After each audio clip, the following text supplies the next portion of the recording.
মধ্যপ্রাচ্যের চলমান সংঘাত নতুন মাত্রা পেয়েছে হিজবুল্লাহ ও ইসরায়েলের মধ্যে তীব্র হামলা পাল্টা হামলার ঘটনায়। সর্বশেষ তথ্য অনুযায়ী অল্প সময়ের ব্যবধানে ইসরায়েলের উত্তরাঞ্চল লক্ষ্য করে অন্তত ৩০টি রকেট ও ক্ষেপণাস্ত্র নিক্ষেপ করেছে হিজবুল্লাহ। ইসরায়েলি সংবাদ মাধ্যমের বরাতে জানা গেছে, মাত্র ১ ঘন্টার মধ্যেই এসব রকেট ছোড়া হয় লেবানন সীমান্তবর্তী এলাকা থেকে। এতে উত্তর ইসরায়েলের গুরুত্বপূর্ণ শহর সাফদ সহ আশেপাশের বিস্তীর্ণ অঞ্চলে সাইরেন বেজে ওঠে। স্থানীয় বাসিন্দারা নিরাপদ আশ্রয়ের দিকে ছুটে যান, ফলে পুরো এলাকায় আতঙ্ক ছড়িয়ে পড়ে। যদিও এই হামলায় তাৎক্ষণিক ক্ষয়ক্ষতির বিস্তারিত তথ্য পাওয়া যায়নি, তবে পরিস্থিতি অত্যন্ত উত্তেজনাপূর্ণ বলে জানিয়েছে স্থানীয় কর্তৃপক্ষ। হিজবুল্লাহ দাবি করেছে, তারা উত্তর ইসরায়েলের একটি সামরিক স্থাপনাকে লক্ষ্য করে এই হামলা চালিয়েছে।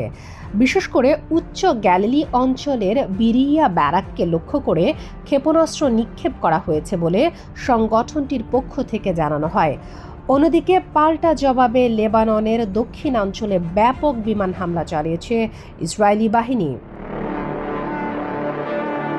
দেশটির রাষ্ট্রীয় বার্তা সংস্থার তথ্য অনুযায়ী এসব হামলায় অন্তত ৯ জন নিহত হয়েছেন এবং আহত হয়েছেন আরও অনেকে।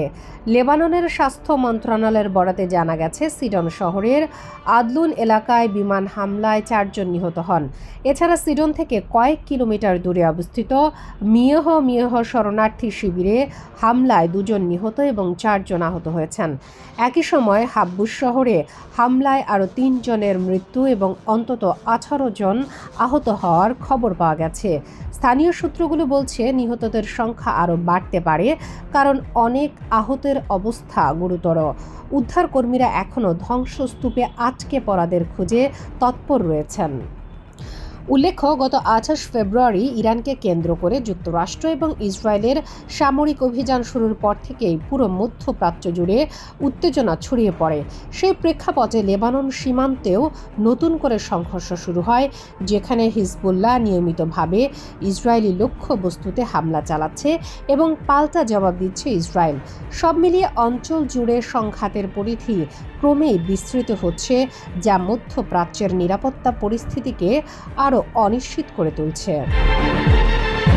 শামীমা আক্তার, বাংলা বাজার পত্রিকা, ডিজিটাল।